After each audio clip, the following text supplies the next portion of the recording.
Welcome to Closer to Venus. I'm Johnny Burke. Our guest today is Tom Paladino, a scalar light researcher who believes that scalar light technology will serve to improve the welfare of humanity.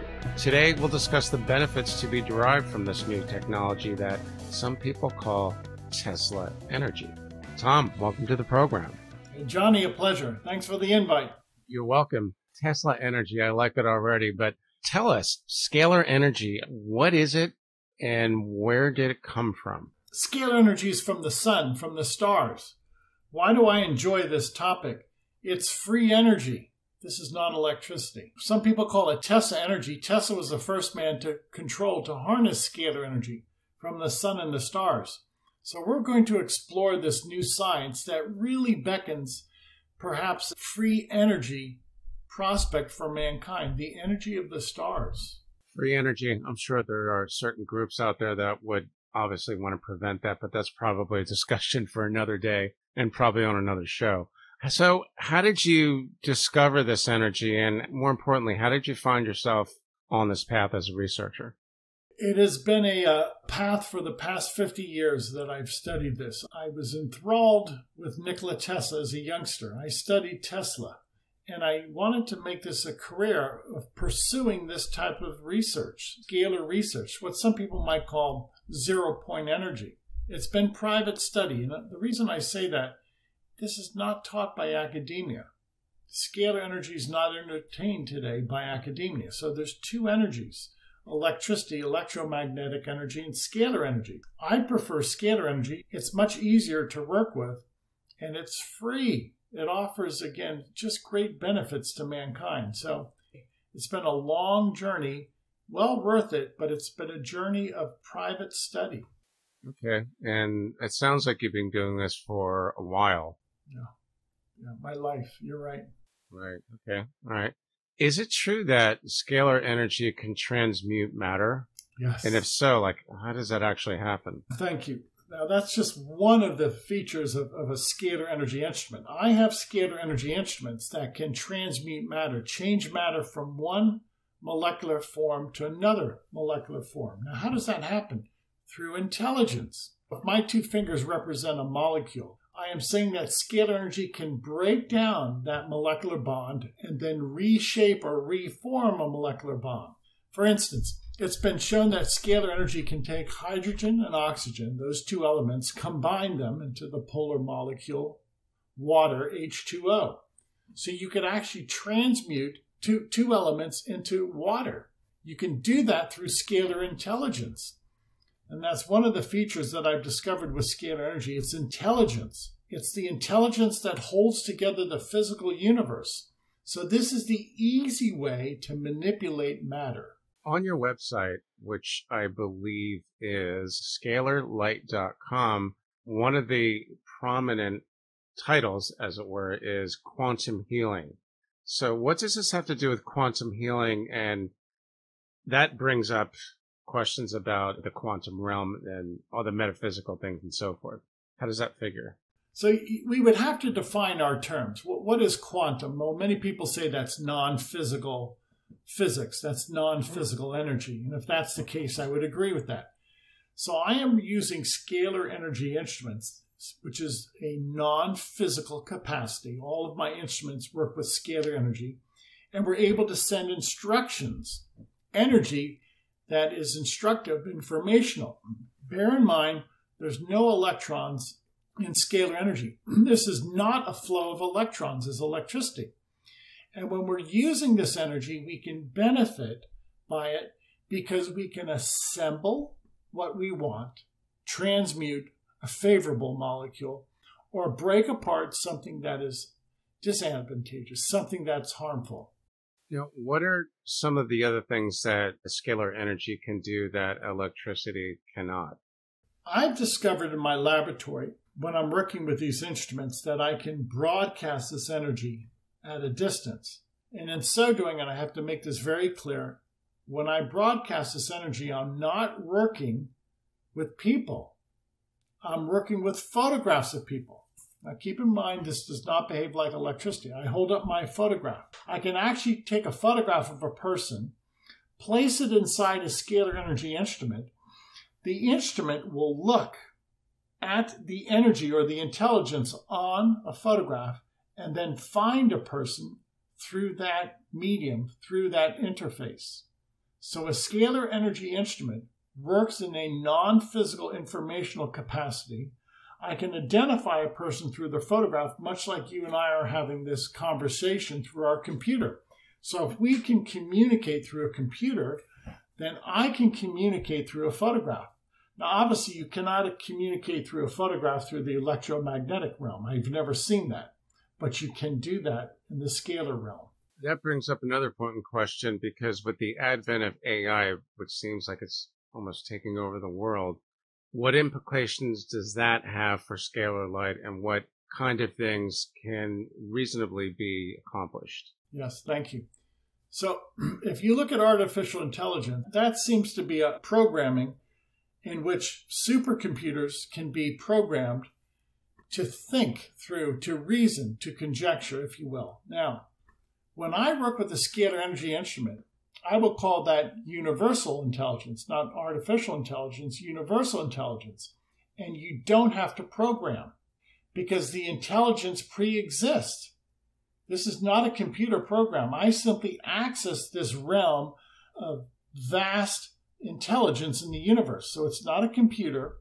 It's the intelligence, the quantum intelligence of the universe. And the way I can prove that is when I place a photograph inside my instrument, I don't have to identify the person. The instrument can identify the person and find that person. So it doesn't work like a GPS unit where you have to triangulate. No, this instrument will automatically find a person and understand the energy signature or the disease pattern on that person through the photograph. So there's no human reasoning. There's no computer programming. It's a knowing. If artificial intelligence is the artifice of man, it's the work of man, scalar energy is the mind of God. It's a big difference. I would say so. Very interesting. So do you think, regardless of what happens with your work in the not too distant future, can we expect to hear more about this, about scalar light, or not necessarily? We will. On account of the benefits, the results that I'm having. For instance, I have great results to manipulate matter. What type of matter? I can manipulate a virus.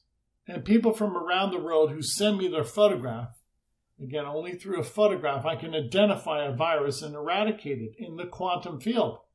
So if our computer conversation allows us to converse, and we don't have to have a physical connection, we can converse, if you will, through the airwaves, then I can address a viral infection through the airwaves at a distance through a photograph. Now, if I can prove that, and if I can break apart a virus or a bacterium in the quantum field, well then yes, this will gain acceptance as a means of quantum health. It's not a biological process, it's an informational process. And if I can prove it and the world sees the benefits, then it's just a matter of time before this unfolds and people discover other benefits. Now, I'm only one researcher. Imagine if there were 10,000 researchers and the advance that we can make.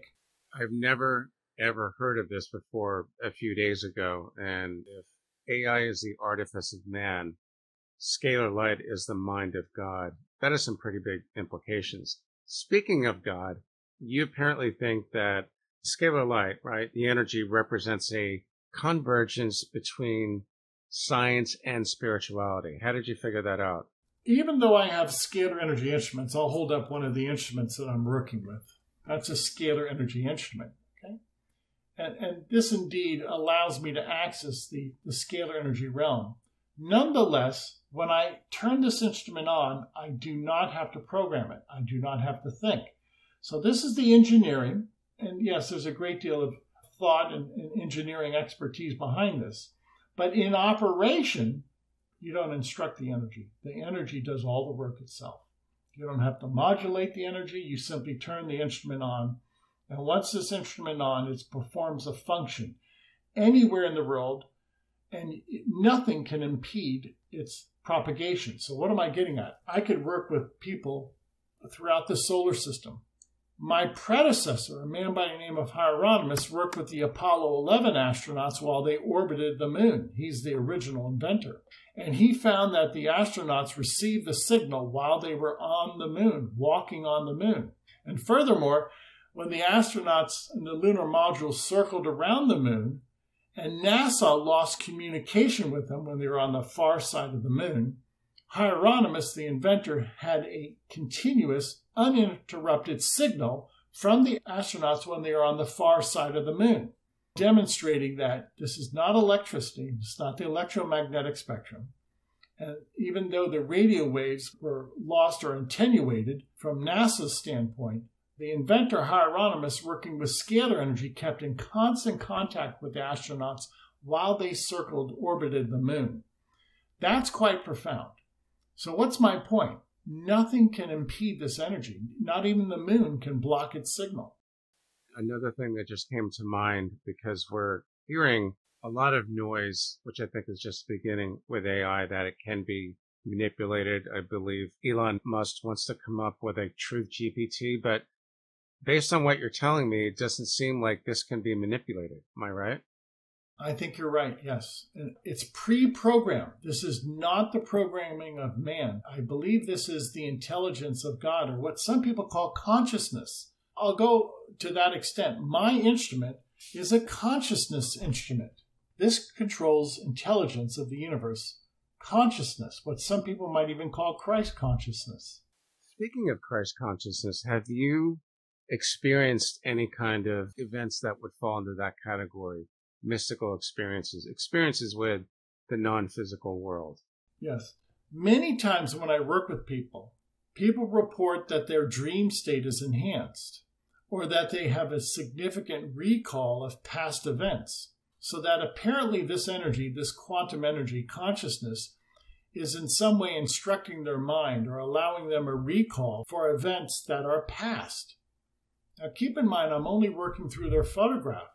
But this connection of a photograph in the realm of consciousness opens up that universe, if you will, allows people to achieve a more enhanced dream state. Now, I'm not a dream therapist, but this instrument automatically opens up what would be perceived as the chakras, or to be perceived as brain waves, or conscious, or the subconscious mind. That's quite profound. And again, there's no maneuvering on my part. The energy does that automatically. So what I perceive is this realm of consciousness that I access through my instrument. It's almost like you're tapping into the river of consciousness, because it's already pre-programmed. So apparently, scalar light can also balance the chakras. You just mentioned chakras a minute ago. And the meridian points. How did you come to learn that? Well, if we study literature from various cultures, it's been considered everybody has 7 chakras, or at least 7 major chakras. And it's always assumed that they spin. Well, that's the very character of scalar energy. It's a waveform. It's a double helix, and it moves like a corkscrew, or it spins. So what ancient technology, what cultures millennia discovered, is now being verified by science. A scalar wave, a longitudinal wave, rotates. And that is the very fundament that causes our 7 chakras. So what is the point? Our chakras spin on account of the fact that they are a function of scalar energy.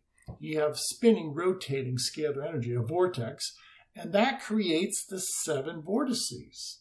So the best way to function or access or interface with the chakras is with the chakra instrument, which is scalar energy. If this is really happening, then the possibilities are almost endless. I'm going to go out on a limb here, because apparently you also believe that this energy, scalar energy, can transcend time and space. What are the mechanics of that? And again, how did you come to know this? Much of my wisdom, knowledge comes from God. You don't learn this in a college classroom. So let me describe it in this fashion. If there is a river, as you described, there has to be a river of time, and the river moves. Well, what causes that movement? It's a scalar wave, meaning if scalar energy rotates in one direction, time moves forward. If you reverse that energy, then time moves backwards. It's that simple. There has to be this fundament of time. Time is the effect, it's not the cause. It's always energy, light. Light is the cause. Light is that fundament. And therefrom, we see the effects. Well, the cause and effect of scalar energy is time and space. Now, I can prove that in part. There was a Russian by the name of Viktor Grebennikov who had a flying platform. It was an anti-gravity scalar energy platform. When he was aloft in this anti-gravity platform, time did not advance. He had a wristwatch on, and his watch never advanced. So in a perfect environment of scalar energy, you're not seeing that movement of time. So you're not seeing that forward motion, so to speak. So it's quite phenomenal. Every time Grebennikov was on his flying platform, a scalar energy force field, his wristwatch did not advance. When he returned to Earth, he observed that every clock had advanced with the exception of his wristwatch.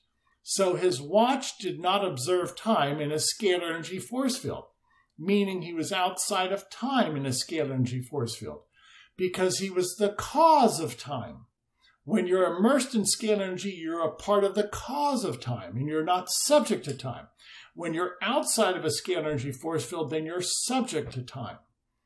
Now, he observed that time and time again, and that's a great indication that a scalar energy force field is the cause of time. Okay. Many times we've heard of intuitives talk about how, for instance, one woman I interviewed said there are no such thing as past lives because all lives, past and present, are all happening at once. Is that in any way related to what you just tried to explain? Exactly. That's exactly that's the same, which exactly. I find very hard to understand. I'm also told that when intuitives and mystics, if you want to put it that way, enter in that type of space, they always say, I can't explain it in a way that you're going to understand it on Earth. And Johnny, you do understand it, but there's two explanations. You cannot explain the scalar energy force field by way of electricity and magnetism. The two force fields, the two energies are different. In other words, in the world that we live in, the electromagnetic world, there is time. Time does advance. In a scalar energy world, you're outside of time. There's only one time, the present moment. This is why that Russian scientist who had an anti-gravity instrument, this is why his wristwatch never advanced. In a scalar energy force field, there's only one time, the present moment. Your watch cannot advance in a perfect energy force field. Now, there's two explanations for reality. Why? There's two dimensions. And once we realize that there is a second dimension, this is another textbook. This is another physics textbook that has to be written. I've been told that there's even more dimensions than that, but that's probably a completely different subject, I think. If it's true that scalar energy works outside of time, is that correct? Yes, correct. It's not subject to time. Yeah. Let's consider for a moment the intuitives, the mediums, the psychics, and Akashic record readers, those type of practitioners that try to pierce the veil. They try to get answers for loved ones who are grieving and just for other people that want to know who they were in the past, etc., etc. Could this technology actually aid in those type of situations, or does it not apply? It does apply directly. I believe people with the gift of prophecy or the gift of to see the future, the gift of clairvoyance, and these other gifts are scalar energy gifts. In other words, we can only explain this supernatural realm when we're working with this supernatural energy. There are some things in this world that we can only explain through the electromagnetic prism, so to speak. But yes, the supernatural world can be explained readily by the scalar energy realm, which is really the spiritual realm. It's a non-physical energy, and hence it involves this all-knowingness, this non-physical spiritual realm. That's what I'm working with. I can't accentuate that enough. Scalar energy is non-physical. It's pure essence. It's the essence of God. It's divine. Scalar energy is a divine energy. Take that a step further. This energy, you had mentioned that it, at one point when the astronauts were on the dark side of the moon, and they lost their signal, the inventor still had a constant, reliable signal to the astronauts. So does it stand to reason that this could possibly be used to contact star beings, maybe even in other galaxies or even in other places that might be outside of time? Is that possible? There's a great scientist, his name is Kozyrev. To answer your question, yes. Kozyrev developed telescopes in which they were scalar energy telescopes, and he could find the exact position of a star at that time in the universe by way of these scalar energy telescopes. Now, keep in mind, if he could do that, then he's tapping into the scalar energy spectrum, and you find the exact position of a star, not the position of a star light years past. Does that make sense? So a scalar energy telescope, and Kozyrev had developed them, could pinpoint the exact position of a star, which is different than the electromagnetic energy that we receive, which is the previous position of a star. It's already been done. Kozyrev developed that technique. So, in the scalar energy realm, everything is in the present moment, including the stars. When we look at the stars now, we have to take into consideration that light has taken light years to reach it. If we could, with the naked eye, look at the exact position of the stars, it'd be in a different position. Really? Okay. I never really thought of it that way. But based on what you're telling me, it seems that the mystics and the intuitive type people would really and should, by all means, embrace this, at least to try and learn more about it. But I've never heard anybody bring this up until a few days ago. Scalar energy is the perfect communication system, which is outside of time and space. This is an all-knowing type of energy. And as such, there is no past, there is no future. Everything is in the present moment. So everything is laid bare, so to speak. You can see all of history. You can see all of human history in a flash, so to speak. A woman that I interviewed told me once that her mentor, which I believe was Dolores Cannon, had a conversation with Nostradamus across time. I thought it's an amazing idea.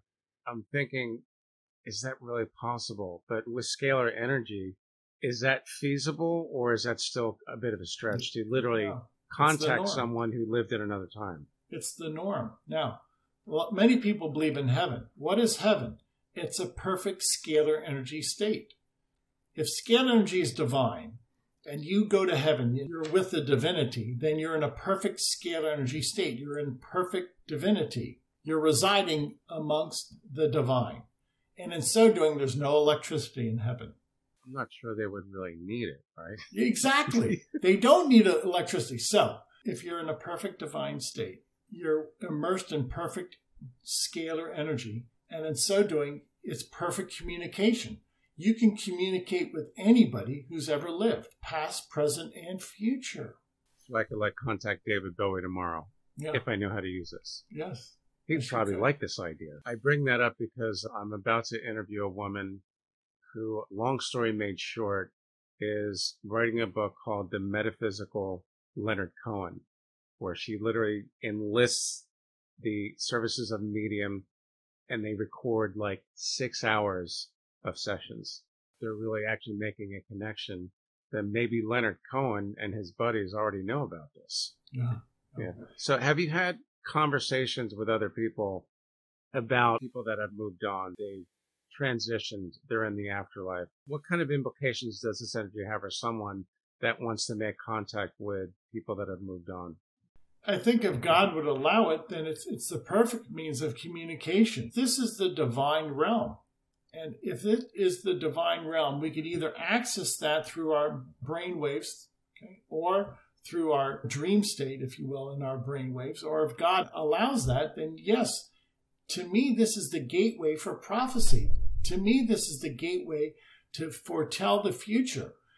As far as I'm concerned, this is the gateway of great scientific achievement. This will be the gateway, if you will, of intuition. So this new science opens up an entirely new vista, an entirely new opportunity in which communication is the norm. It's instantaneous, and there's no impediment to this communication, past, present, and future. We don't really know whether God is going to allow this or not. And many of us don't even know what God even is, whether it's a he, a she, or does not have a gender, or is an energy source. So I notice a lot of people use that word source, which is like a non-denominational type descriptor, so we don't get mucked up in the religion part of things. You have a lab. What are some of the experiences that are a bit extraordinary working with this type of energy? Many times when I've worked with this energy in the summer, if there's a lightning storm, the instrument itself will start to spark, produce small lightning bolts. Now, why? Because scalar energy is a lightning bolt. Anytime you have this discharge of lightning, it initiates a scalar energy. And my instrument starts to communicate with the clouds, so to speak. My instrument will experience lightning bolts during a lightning storm. So there's a communication between the scalar energy lightning and my scalar energy instrument. I was flabbergasted when this first happened during my first thunderstorm, but then it all made sense to me. It's a perfect communication system. So you have lightning in the clouds in the atmosphere, and I had lightning in my laboratory. Now, this was autonomous. This was accidental. I did not in any way envision that, but it indeed happened. There was another incident in which I was experimenting, and I had a piece of metal that was, if you will, suspended over the instrument. Now, it's always been my contention that scalar energy is the initial energy, and that therefrom you have electricity that is a derivative of scalar energy. Well, right next to the scalar wave, I could touch the metal and it would not shock me. But on the other end of the metal, I had an electrical shock. Now, what's my point? As this piece of metal was suspended over the scalar wave, this part was immersed in scalar energy. As I moved to the end of the metal piece, I had an electrical shock. So the scalar wave traveled through the metal and then degraded, or was, if you will, downgraded into electricity. And I got a significant shock, electrical shock, on the other end of this cantilevered piece of metal. It was a lesson to me that scalar energy does indeed, if you will, degrade, downgrade, convert into electricity. So it will convert. Okay. All right. I'm definitely not a scientific type, so if I was, I'd probably have a million different questions, but this sounds like it's got a lot of potential. I'd like to see more people talking about this, and especially intuitives, because I think if what you're telling me, it transcends time and space. There's an awful lot of those types that would want to learn a little bit more about it. Would you think? Of course. Right. Of course. This is such a game changer. I would have not spent my life with this pursuit if I did not see the prospect here. If I did not see this is going to be such a game changer. Again, it's free energy from the sun and the stars. Nikola Tesla established that. All you have to do is tap into this free energy. You don't need to drill for oil anymore. The stars are the sources of power. Well, yeah, that would be a game changer. So other than what you've already told me, what else can we reasonably expect for the future of scalar energy? You know, this great scientist, Viktor Grebennikov, he had a very simple flying platform, an anti-gravity platform. I think we can recreate his work. It's already been done, but he was in Russia at the time, and the communists would not allow this to be released to the general public. But I think we'll be able to retrace the steps and develop, if you will, recreate an anti-gravity machine. Now, in so doing, imagine what that will do for us. That this is an easy, safe way of transporting yourself. By the way, you cannot have an accident in an anti-gravity force field. You need gravity to have a collision. So this type of transportation is accident-free. Like the Jetsons, like that type of thing. And it might also explain ancient craft. I believe in India, this is 10,000 years ago, they had these machines called vimanas, which were flying machines.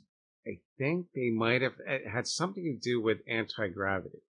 Is it possible that this type of technology could be eons old? In some respect, it is eons old. If you look at many pyramids or obelisks, they capture scalar energy in and of themselves. They are some type of a beacon, if you will, of scalar energy. So what am I getting at? Yes, I think many cultures realized that anti-gravity was really just a fact of life. Today it's a wonderment, but you simply have to negate a certain scalar wave and you have anti-gravity. Scalar energy creates gravity. And in order to have anti-gravity, you just negate that intelligence. And you have what? An anti-gravity force field. Okay, all right. I guess all of us mystics, intuitives, and fans alike have our homework cut out for us. Anything else that we should know? There's so much. Study Tesla. Tesla was the first man to harness scalar energy. If you look at his career, the latter part of his career, he was working almost exclusively with scalar energy. His inventions later in life, if you look very closely, there's no wires. It's all wireless. His inventions were capturing scalar energy from the atmosphere. There's no moving parts to his inventions. There's no wires or very few wires. And he's not hooking up, he's not attaching his instrumentation to any transformer or induction motor. Meaning what? Meaning the stars are the new induction motor. Very, very interesting. Tom, thanks for joining us today. Excellent stuff, as I mentioned before. A lot of us have our homework to do on this, I believe. How can our listeners find you online? My website, scalarlight.com, SCALAR, scalarlight.com. This is the website. We offer everybody in the world 15 days of quantum healing. Avail yourselves to that. Excellent. I will put that in the show notes and the transcript as well. You've been listening to Closer to Venus. I'm Johnny Burke. For more info, please go to closertovenus.com. Thanks again for tuning in, and we'll see you next time.